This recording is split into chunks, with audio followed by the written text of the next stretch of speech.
Nagugutom na ako. Ay sir, ayan siya oh. Diyan ako bumibili ng paborito mong kakanin at lumpiang gulay. Agad na napatingin si Tim sa dako ng tinuturo ni Jonas at napangiti. Tara, puntahan natin. Kung bago ka pa lang sa channel na ito, Ate Jane TV, huwag kalimutang pindutin ang notification bell and subscribe button. Sana po hindi naman malaking abala sa inyo ang pagpindot ng subscribe button dahil ang kapalit po nito ay ang pagsuporta para makapag-produce ng mga libreng stories sa mga channels ni Ate Jane. Maraming salamat! Tim, ikaw na ba yan? Agad na napalingon ang mayamang binata sa kanyang kristal na pintuan. Siya ay napangisi noong tumambad sa kanyang harapan, ang kanyang kaibigan noong high school, si Jonas. Walang pag-aalinlangan itong tumayo at tumakbo upang salubungin ng isang mainit na yakap. Kamusta ka na? Tanong ni Tim habang hawak-hawak ang balikat ng kaibigan. Okay naman, syempre. Agad na tugon ng kanyang kaibigan. Grabe ka na, tol. Big time ka na talaga. Agad nang umiti si Tim at hinampas sa balikat ang kaibigan. Teka tol, ikaw ba yan nung college?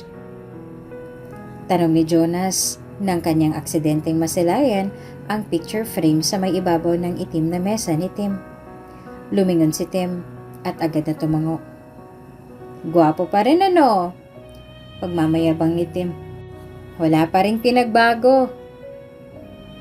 Oo, wala ka pa rin pinagbago. Seryosong sagot ni Jonas bago tumingin sa mga mata ni Tim. May lungkot pa rin sa mga mata mo, katulad ng high school.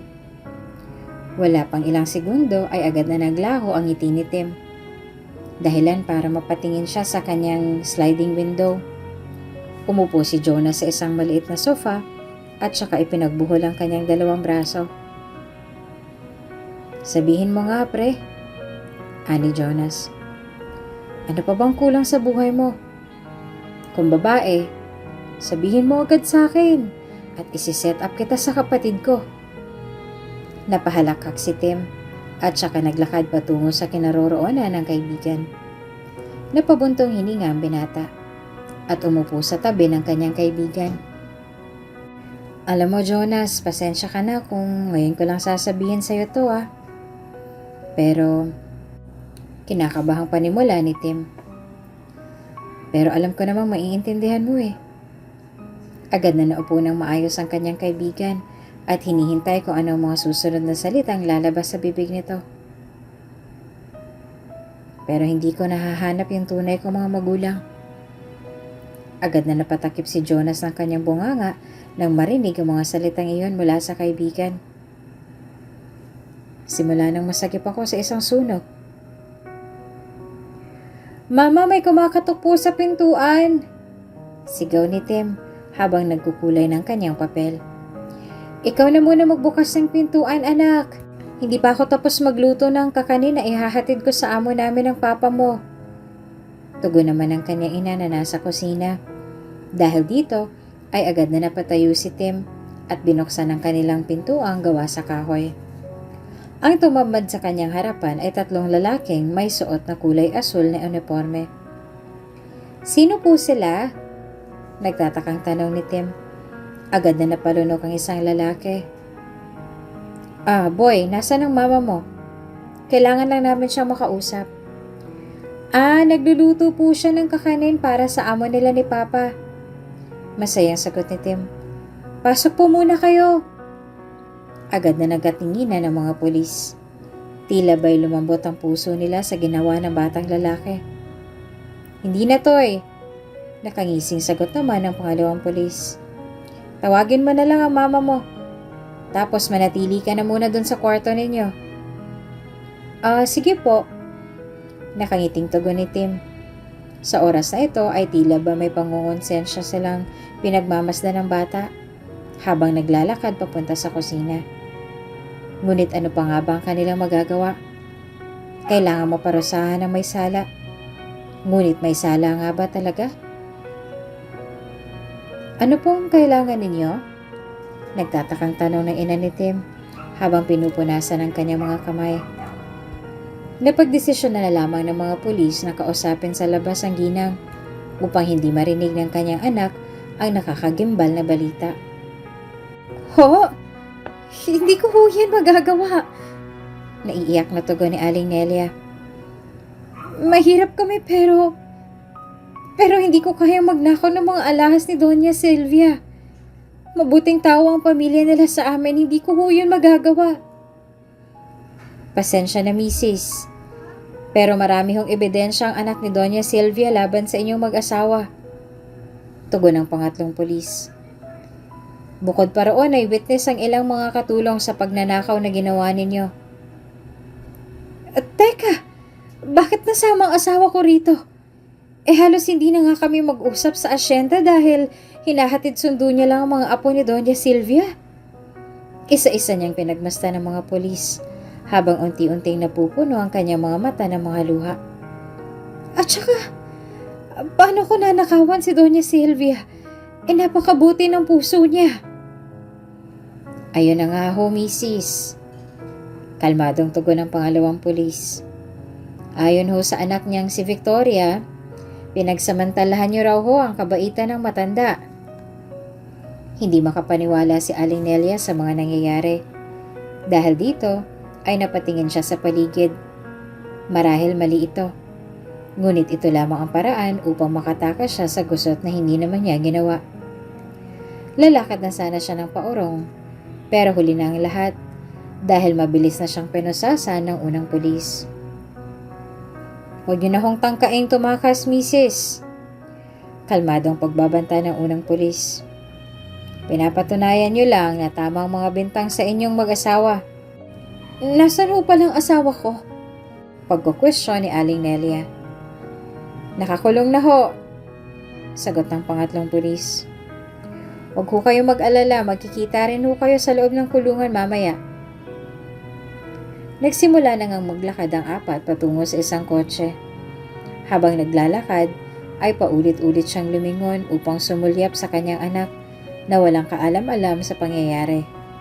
Maya-maya ay nanginig na ang kanyang labi at tuloy-tuloy na ang pagbuhos ng kanyang mga luha. Noong nakapasok na ang pangatlong pulis at si Aling Nelia, agad na sinarado ng dalawang pulis ang mga pintuan ng kotse at nagtitigan. Silaban mo na, pag-uutos ng unang pulis. Ano? Pagtataka ng pangalawang pulis. Silaban mo na, pag-uulit ng unang pulis. Yung bahay nila doon. Ha? Paano yung bata? Reklamo ng pangalawang pulis. Ayoko makapatay, no? Anong gusto mong gawin natin, ha? Inis na tanong ng unang pulis. Yan bang ire-report ko kay Ma'am Victoria mamaya? Papatakasin ko ba yung bata? Tanong ng pangalawang pulis. Kawawa naman eh. Bobo. Agad na hinampas ng unang pulis ang ulo ng kanyang kasama. Mas kawawa ka kapag hindi mo ginawa ang pinag-uutos ko sa'yo. Agad na tumungo ang pangalawang pulis at nagsimulang maglakad pabalik sa tahanan nila Aling Nelia. Sir Omar, bakit babalik yung isa nating kasama? Bungad na tanong ng pangatlong pulis, pagkapasok pa lamang ng unang pulis. I-check daw muna yung bahay para sa iba pang ebidensya. Tugon ng unang pulis at saka ikinabit ang kanyang seatbelt. Bakit mag-isa lang siya? Hindi ba dapat may kasama siya? Inosenteng tanong ng pangatlong pulis. Jake, bakit ba ang dami mong tanong? Inis na bulong ng unang pulis. Sa oras na ito ay nagsimula maghinala ang pinakabatang pulis. Base sa kanyang nakita kanina sa labas ng sasakyan, tila ba nagtatalo ang dalawa. Binigyan niya ng pamunas ang katabing ginang at saka napabuntong hininga. Alam niyang may pinaplano ang kanyang mga kasama nang hindi siya kasama. Marahil dahil bago pa lamang siya. Marahil dahil bata pa lamang siya. Oh, saan ka pupunta? Napatigil ang pagtakbo ni Jake nang biglang makasalubong niya si Omar, ang isa sa kanilang tinitingalang chief. Magla-lunch break lang po, sir. Nakangiting sagot ng binata. Yung mag-asawa, Yung nagnakaw ng alahas si Doña Silvia. Ipinalupot ni Omar ang kanyang dalawang braso at tumitig sa binata. Nasa kulungan na ba?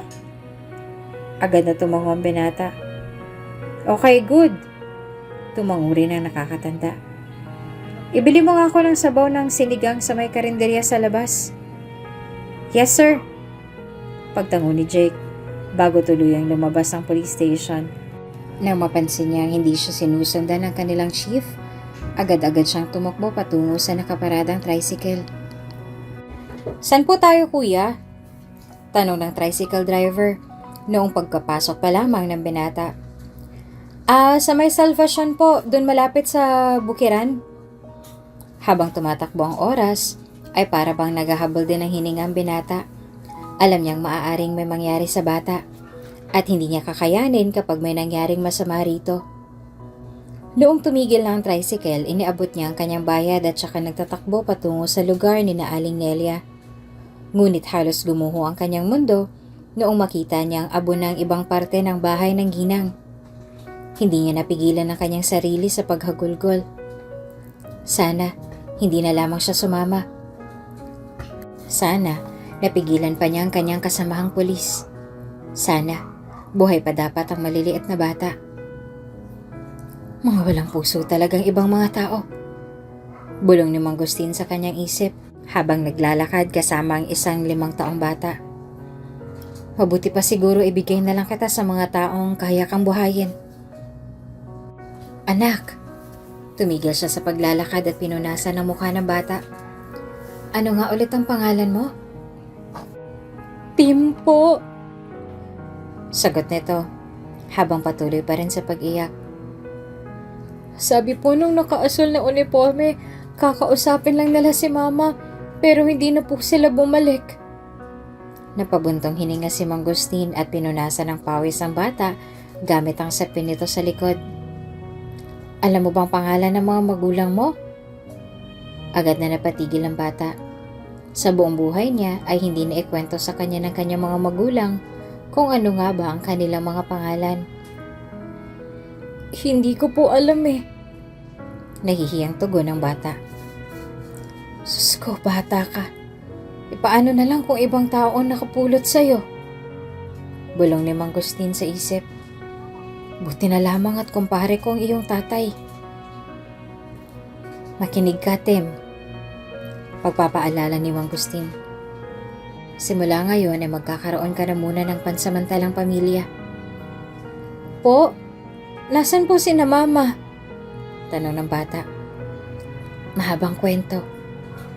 Hinawakan ni Mangustin ang ulo ng bata at ginulo ang buhok nito. Basta sa taktang panahon babalik sila. May mga bagay lang na kailangan nilang ayusin. Kailan po? Tanong muli ng bata. Di ko rin alam eh. Buntong hininga ni Mangustin. Nagsimula na ngang tahakin ni Mangustin at Tim ang kabilang bayan, kung saan ay puno ng iba't ibang may kayang pamilya. Nang tumigil sila sa paglalakad, sa tapat ng isang puting gate, ay agad silang nag-doorbell. Nang masilayan ng guard ang mukha ni Mangustin sa isang monitor, ay binuksan nito ang gate. Namangha si Tim sa laki at ganda ng bahay sa loob nito. Pasok ho kayo, Mangustin. May dala ho ba kayong patatas? Tanong ng guard. Kung meron ho, sa iyo na lang ako bibili kaysa pumunta pa ako ng palengke. Ay nako, wala akong dala. Malungkot na tugon ni Mangustin. Hayaan mo, babalik ako rito mamaya at magdadala ako. Teka, ano nga ho palang sadya ninyo? Tanong ng guard at saka tiningnan ng batang lalaki. Nandyan ho ba ang amo ninyo? Tanong ni Mangustin. Ano pong maitutulong ko? Maya-maya ay biglang sumulpot ang isang ginang na may matamis na ngiti. Nakasuot ito ng isang mamahalin na puting damit at kulay black na pants. Kayo po ba si Miss Eva? Agad na tumango ang ginang sa tanong ni Mangustin. Kung hindi niyo po sana mamasamain, nais ko po sanang ipaampon sa inyo ang batang natagpuan ko sa isang sunog dahil hindi ko naman siya kayang buhayin. Agad na lumawak ang mga mata ni Miss Eva noong marinig ang mga salitang iyon kay Mangustin. Oh my God! Nasaan ang kanyang mga magulang? Walang ideya si Mangustin kung paano niya sasabihin sa harapan ng bata. Kaya naman napagdesisyonan niyang pagbalik na lamang niya ikwento sa ginang. Ikikwento ko na lamang ho mamaya pagbalik. Nakingiting sambit ni Mangustin habang sumisenyas kay Eva na dahil nandyan ang batang lalaki. Pupuntahan ko muna ang kanyang mga magulang at sasabihin na sa inyo muna maninirahan ng bata. Agad na tumango ang ginang. Simula noong lumipad papuntang States ang kanilang nag-iisang anak na babae ay tila ba naging malungkutin ang mag-asawa. Matagal na nilang nais mag-ampon ng bata at alam iyon ng mga tao sa palengke, katulad ni Mangustin. Ngunit wala silang ideya kung bakit laging hindi ito natutuloy. Marahil sabi nga nila, may mga bagay na hindi na dapat hanapin pa dahil kusa itong darating. Iho, anong pangalan mo? Nanginginig na tanong ni Eva. Tim po. Inosenteng sagot ng bata. Dahil sa awa ay hindi napigilan ni Eva na yakapin ang bata. Ma, mauna na ho ako. Salamat po. Nakangising paalam ni Mangustin. Tim, magpakabait ka ha. Babalik ako mamaya para sa patatas. Pinunasan ni Eva ang mga luhang tumulo sa kanyang mga mata at ngumisi kay Mangustin. Salamat ho, Mangustin. Mag-iingat ho kayo. Nang tuluyan na makaalis si Mangustin sa bahay ni Eva, agad na pinapasok ng ginang ang batang lalaki sa kanilang bahay. Bagamat kinakabahan at naguguluhan, pinilit pa rin ni Tim na maging kalmado at sumunod sa utos ni Mangustin. Simula ngayon dito ka natitira. Bulong ni Eva. Lahat ng gusto mo ibibigay namin. Basta magpakabait ka. Klaro? Agad na tumango ang bata at ngumisi. Maya-maya ay nabulabog ang kanilang pag-uusap lang sumugod ang isa sa mga guards ng mag-asawa. Ma'am Eva! Ma'am Eva! Sigaw ng isa sa mga guards ni Eva. Si Mangustin po ay natake sa puso! Agad na nanlaki ang mga mata ni Eva at Tim. Dito ka muna ha!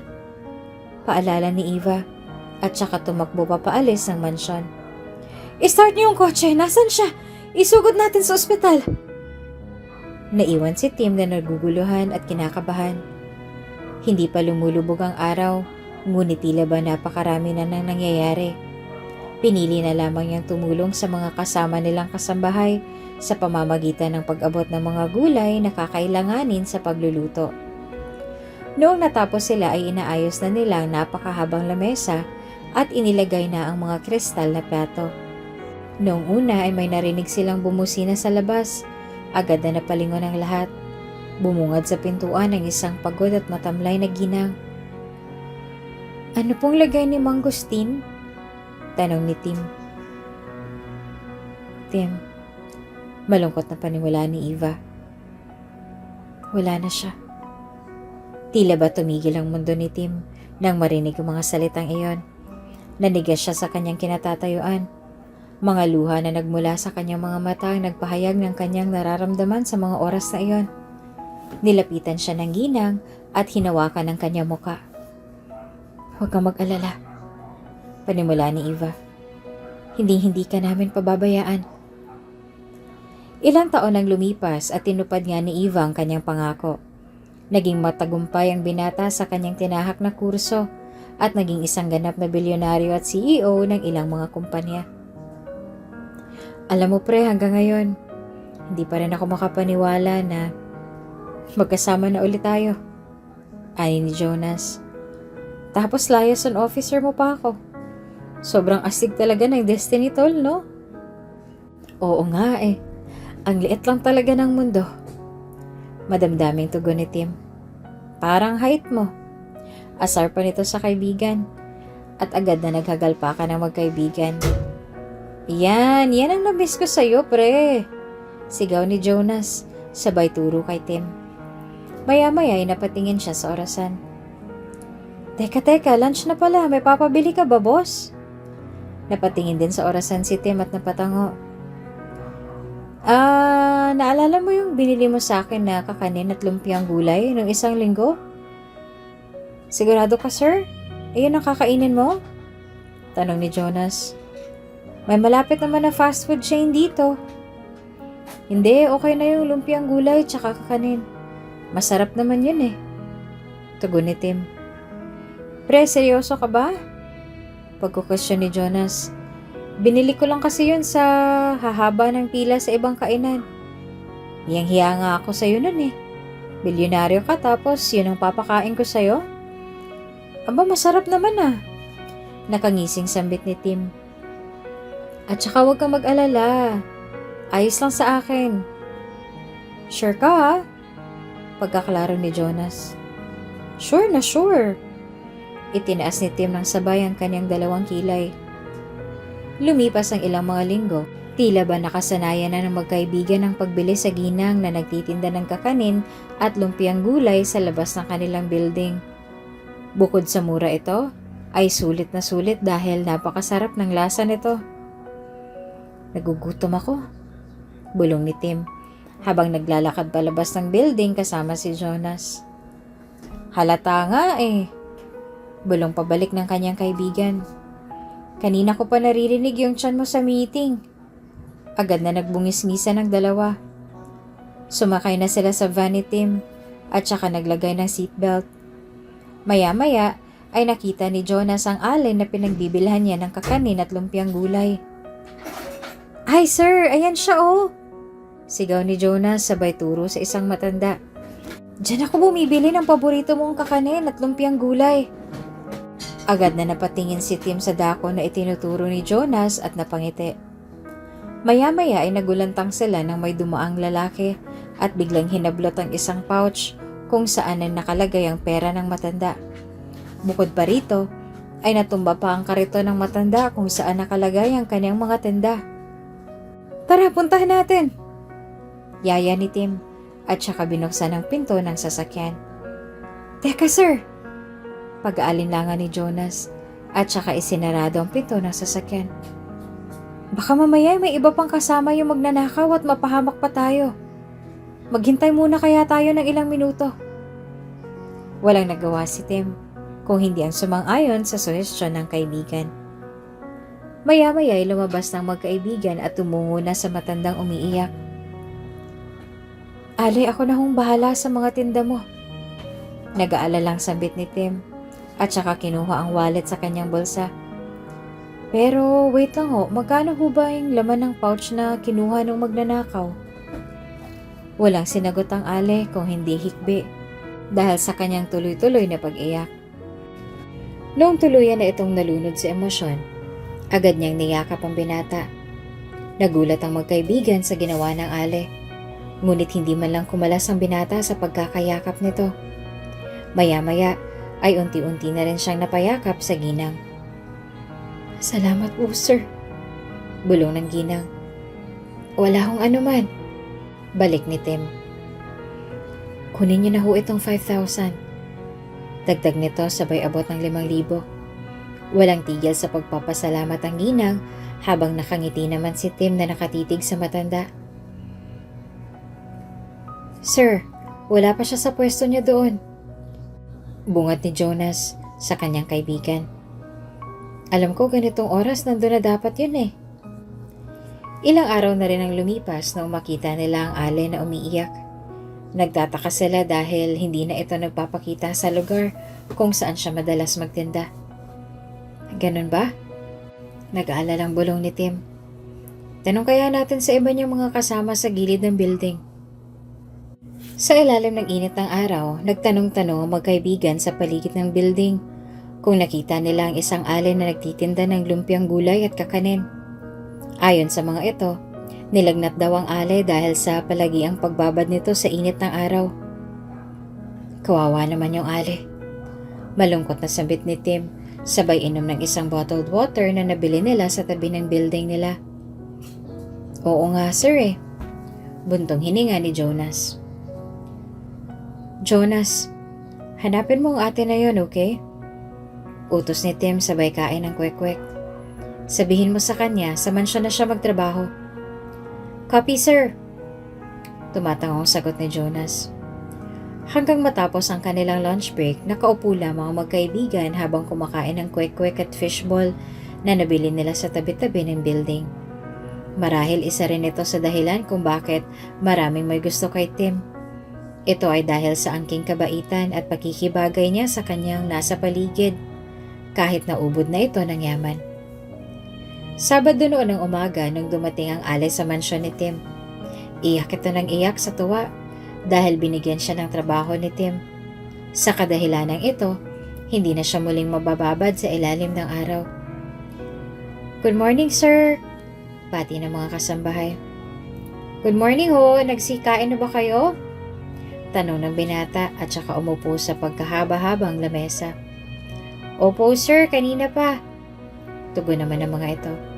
Sinilip niya ang isang linya ng mga kasambahay. Tila ba may hinahanap siyang isang tao sa linyang ito. Si Aling Nelly ho, yung bagong kasambahay? Tanong niya. Maya-maya ay umabante ang matanda na nagmula sa likod ng nakalinyang mga kasambahay. Sabayan niyo na ho ako sa pagkain. Pagyaya ni Tim. Ay naku, okay lang ho. Pagtanggi ni Aling Nelia. Nako, manang magagalit ako. Nagkunwaring galit si Tim. Dahilan upang umupo ang matanda sa tabi ng binata. Maya-maya ay rinig na ni Aling Nelia ang bulungan ng mga kasambahay patungkol sa kanya. Ngunit sa kabila nito ay masaya siya dahil parang itinuturing niya na ring anak ang kanyang amo dahil sa taglay nitong kabaitan at pagkamaalalahanin. Hay, nako talaga. Yang bagong pasok na kasambahay, tignan nyo yan. Paniguradong sip-sip yan kay sir para taasan ang sahod niya. Oo nga, magbibida-bidahan yan. Dapat wag tayong papayag na masapawan tayo dahil tayo rin ang kawawa. Correct. Baka mamaya mawalan pa tayo ng trabaho. Ilan lang ito sa mga salitang madalas marinig ni Aling Nelia sa isang buwang pamamalagi niya sa mansyon. Hindi na lamang niya pinapansin ang mga ito dahil nandito siya para kay Tim at hindi para sa mga kasambahay. Kahit anong sabihin nila ay gagawin niya pa rin ang kanyang makakaya upang masuklian ang kabaitan na ipinamalas ni Tim sa kanya. Isang gabi nung mag-isang nagpaplansya si Aling Nelia ng mga uniforme ni Tim ay hindi niya napigilang maiyak habang tinitignan ng buwan sa bintana. Naalala niya ang mga gabing kasama niya ang kanyang asawa at anak habang pinagmamasdan ng buwan sa isang mahangin na gabi. Aling Nelia, bakit hindi pa po kayo natutulog? Agad na pinunasan ni Aling Nelia ang kanyang mga luha at saka humarap sa kakauwi lang na amo. Sir, pinaplansya ko lang ho mga damit ninyo. Agad na napansin ng binata ang pamumula ng ilong at mata ng matanda. Umiiyak ho ba kayo? Anong problema? Muli siyang tumingin sa bintana at doon niya muling nasilayan ang ganda ng buwan. Naaalala ko lang ho yung asawa ko, sir. Bika ng matanda. Nakulong ho kasi kami dati sa kasalanang hindi namin ginawa. Po? Gulat na sambit ni Tim. Nasan ho ang asawa ninyo? Nasa kulungan pa rin. Napabuntong hininga ang matanda. Sana talaga ay makalaya na siya upang hindi na ako mag-isa sa buhay. At saka para maalagaan ko na rin siya kasi may sakit yun eh. May anak ko ba kayo? Tanong ni Tim. Ayaw na ni Aling Nelia na humaba pang usapan dahil bumabalik ang mga masasakit na alaalang gusto niya nang ibaon sa limot. Dahilan para magsinungaling na lamang siya. Wala ho, sir. Sagot ni Aling Nelia. Ay, oo nga pala, sir. Ilalagay ko ng damit na ito sa closet mo, ha? Agad na tumango si Tim at ngumisi. Sige po. Matulog na kayo pagkatapos pupuntahan natin yung asawa niyo bukas at padadalhan din siya natin ng gamot. Agad na kumislap ang mata ni Aling Nelia. Talaga ho? Naku, salamat ho. Nagsimula siyang pumalakpak sa tuwa. Thank you talaga, sir. Naku, may pagpaplansya po ho ba kayo? Sabihin niyo lamang po. Nung umalis na si Aling Nelia ay biglang nakaramdam ng gutom si Tim. Dahil sa hiya, hindi niya na tinawag ang kahit sino sa kanilang kasambahay. Nang kanyang tingnan ng refrigerator, Napansin niya ang kakaning binigay sa kanya ng kamiting niya kanina. Kinuha niya ito at nagsimulang kainin. Napansin niyang masarap ang lasa nito. Ngunit nang basahin niya ang content sa likod, ay para bang nabuhusan siya ng mainit na tubig. Nakita niyang may halong peanut pala ang kanyang kinain.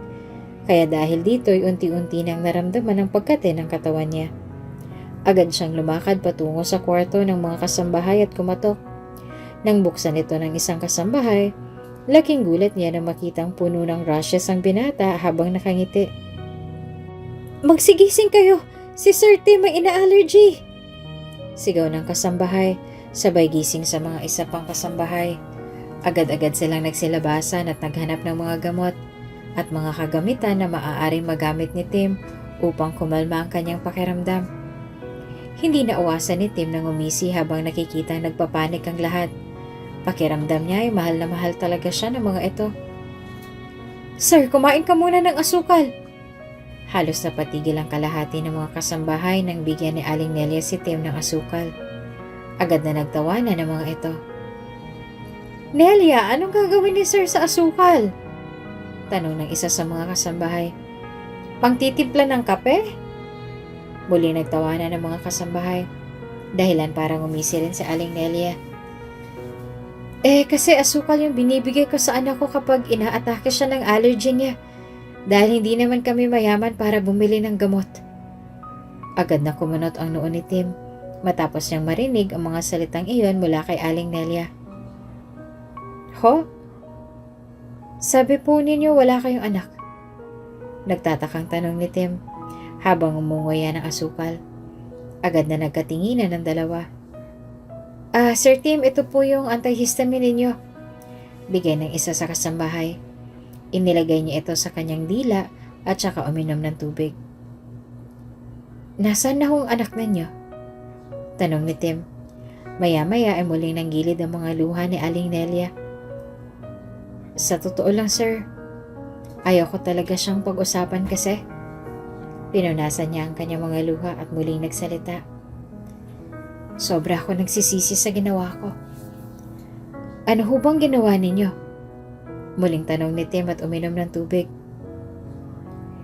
"Hindi ko pa kasi nahahanap yung anak ko simula nung nakalabas ako sa kulungan."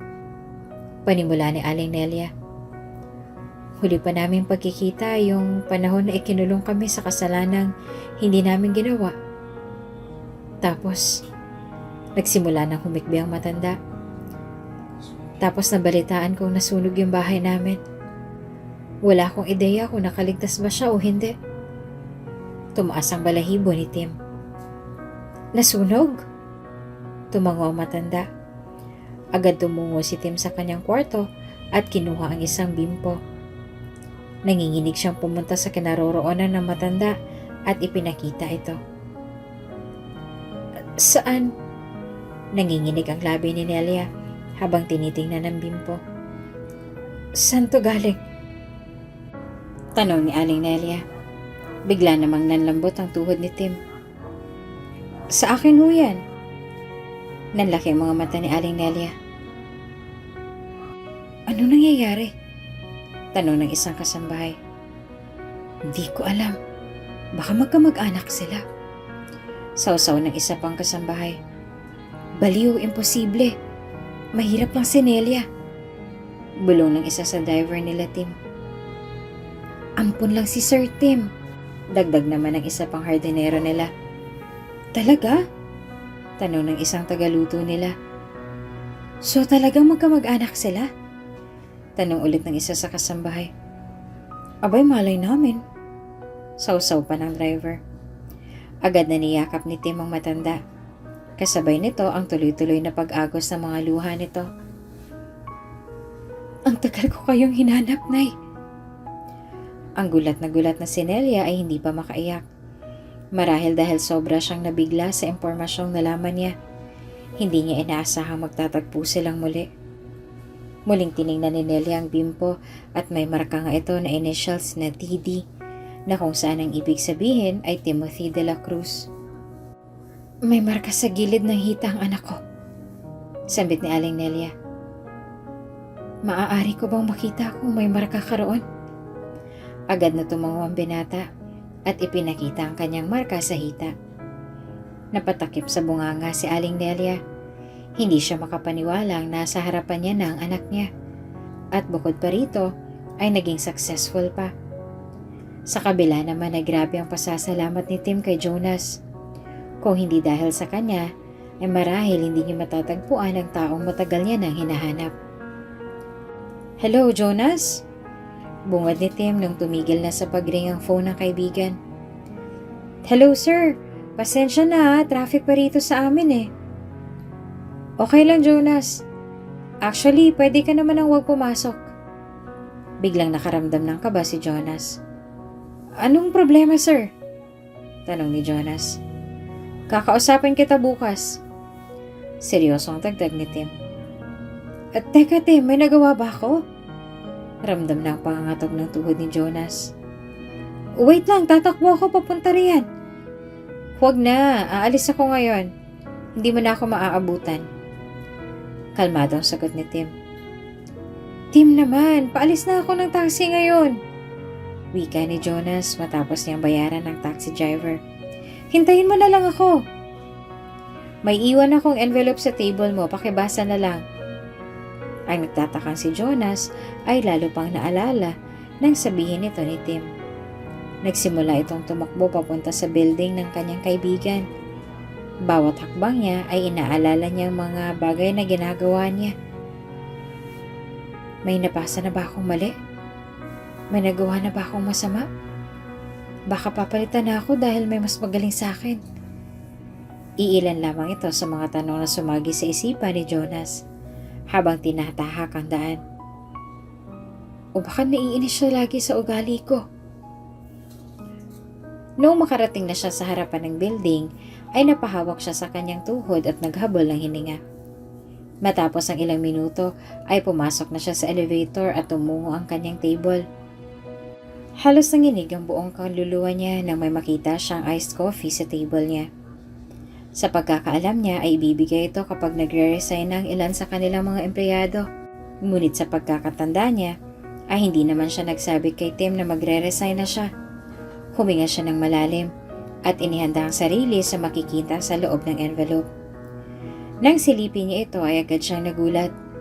Nakasaad dito na dahil sa kanyang sipag, dedikasyon at galing sa paggawa ng kanyang mga tungkulin ay na-promote siya. Halos mangiyak-ngiyak siyang tiningnan ang kulay brown na supot na kung saan ay naglalaman ng maraming tig-1,000. Nang tingnan niya ang iced coffee, kanyang napansin na ito ang paborito niyang inumin.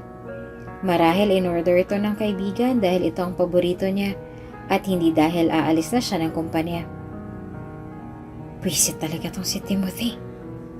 Bulong niya habang pinupunasan ang kanyang mga luha. Kakatukan ko talaga yung bukas. Dagdag pa niya. Nak, handa ka na ba? Agad na tumango si Tim at hinawakan ang kamay ng kanyang ina. Handa na po ako. Lumabas na sila ng kotse habang dala-dala ang mga gamot na para sa kanyang tatay. Noong masilayan niya ang ama na inuubo at mukhang matamlay, hindi napigilan ni Tim na maging malungkot. Nelia, kamusta ka na?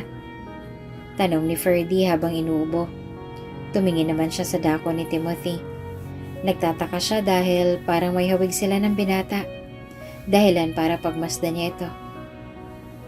Nelia, sino tong kasama mo? Ferdy, panimula ni Nelia. Siya ang anak natin, si Timothy. Agad na nanlaki ang mga mata ni Ferdy. Wala pang isang minuto ay napuno na agad ng tubig ang kanyang mga mata. Timothy? Agad niyang niyakap ang binata. Diyos ko, salamat at buhay ka pa. Bulong ni Ferdy habang umahagulgol. Bumili po kami ng gamot ninyo. Bulong ni Tim at saka kumala sa pagkakayakap. Ibinigay niya ang plastic na kung saan ay merong iba't ibang klase ng gamot. Maraming salamat anak. Ngumisi si Tim at pinunasan ang luhang nasa pisngi niya. Huwag ho kayo mag-alala. Hinawakan ni Tim ang mga kamay ng kanyang ama. Ilalaban ho natin ang kaso. Pero mukhang malabo anak eh. Buntong hininga ng kanyang ama. Makapangyarihan ang nagpakulong sa amin. Tay, panimula ni Tim. Ilalaban natin ito. Pipili tayo na napakagaling na abogado para sa iyo. At masisigurado ko na magiging buo na ulit tayo. At hindi na tayo kailanman maghihiwalay. Sa unang pagkakataon, naramdaman na rin ni Timothy ang saya ng pagiging buo. Ilang taon din niyang naranasan na magkaroon ng puwang sa kanyang puso. Hindi niya akalang ganito pala ang pakiramdam na maging kumpleto at puno ng pagmamahal. Thank you for representing us, Attorney Vega. Pagpapasalamat ni Timothy sa attorney. Walang anuman, Mr. De La Cruz. Tugon nito na may ngiti sa labi. Inilahad ni Timothy ang kanyang kamay upang makipagkamay sa dalaga. Ngunit nagtaka ang dalaga dahil nanginginig ito. Bakit ka pa nanginginig, Mr. De La Cruz? Tapos na ang kaso at nanalo na tayo. Formal na sambit nito at saka idinikit ang kanyang kamay sa binata. Grabe ang panlalamig nito at tila ba'y nababad ito sa yelo. Sorry, sobrang kabado talaga ako kanina eh. Nakangising tugon ni Timothy. Hindi akalain ng dalaga na isang bilyonaryo ang lalaking kaharap niya dahil napakasimple lamang nito manamit. At bukod pa rito ay hindi ito katulad ng ibang mga mayayamang nire-representa niya. Thank you po, attorney. Napakagaling niyo po. Singit naman ng tatay ni Timothy na si Ferdy. Salamat po at sa wakas ay nakalaya ng asawa ko. Dagdag pa ni Aling Nelia. Wala pong anuman. Formal na tugon ni Attorney Vega. Excuse me po, I have to go. Nung makaalis na ang attorney ay nagyakapan ang tatlo. Matapos ang ilang taon ay muli na silang magkasama sa iisang bubong. Naputol ang kanilang paglalambingan noong magring ang telepono ni Timothy. Nang tingnan niya kung sino ito, isang pamilyar na pangalan ang tumambad sa kanyang harapan. Sagutin mo na muna, Jonas, anak. Baka importante yan. Saad ng kanyang ina noong masilayan niya kung sino ang tumatawag. Iniswipe na ni Tim ang kanyang telepono upang sagutin ang tawag ng kaibigan. Hello, Jonas. Hello, Tim. Busy ka ba? Kain tayo, libre ko.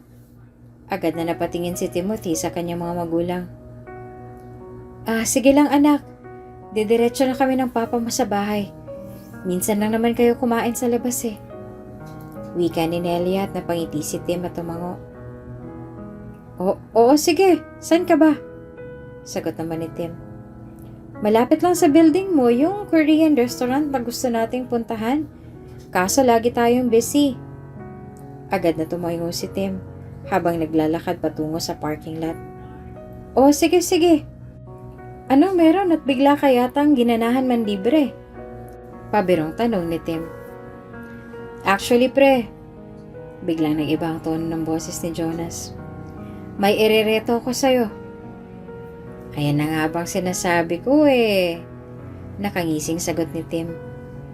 Imposibleng manlibre ka nang walang ganap. Promise pre, ito lang ang una at huling beses na may irereto ko sa'yo. Natatawang wika ni Jonas. Kasi sigurado akong pasok kayo sa standards ng isa't isa. Napakadami mong sinasabi, Jonas. Hindi ko naman ginagalaw love life mo ah. Dagdag ni Tim at saka pumasok sa kanyang sasakyan.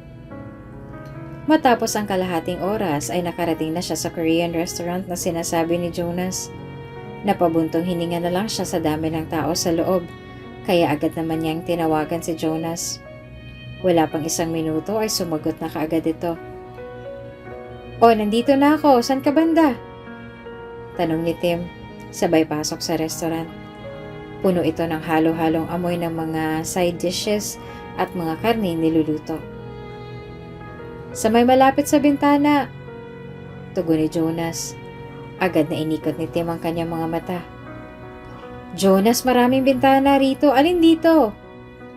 Yung sa may bintana na painting kasi. Wika ni Jonas na para bang nag-aasar.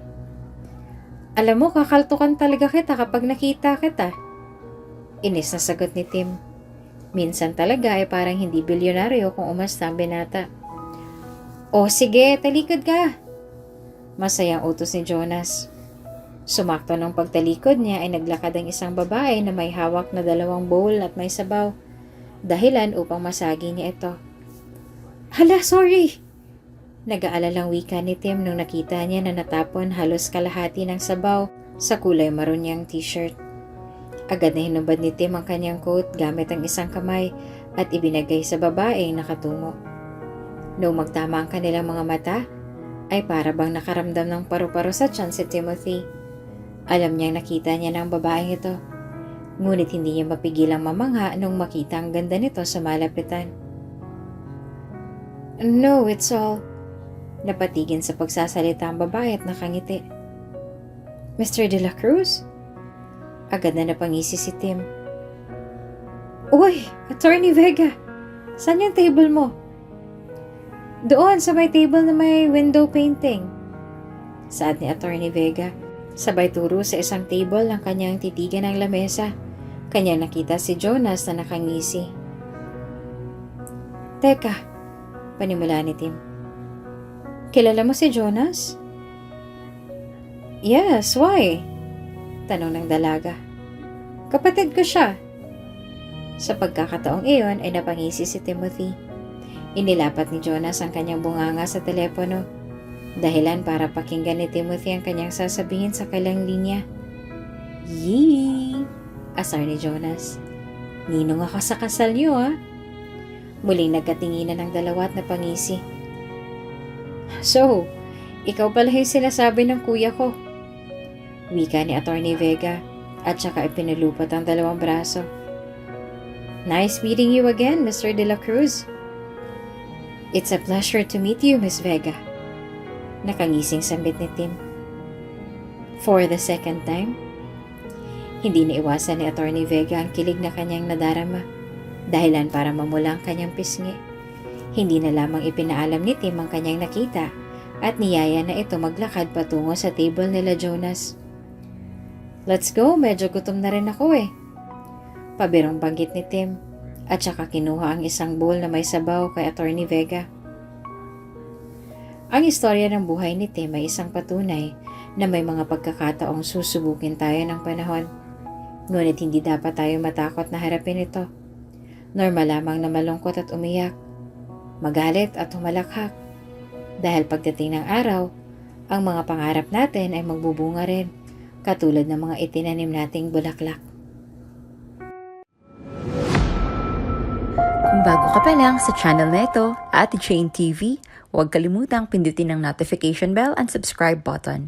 Sana po hindi naman malaking abala sa inyo ang pagpindot ng subscribe button dahil ang kapalit po nito ay ang pagsuporta para makapag-produce ng mga libreng stories sa mga channels ni Ate Jane. Maraming salamat!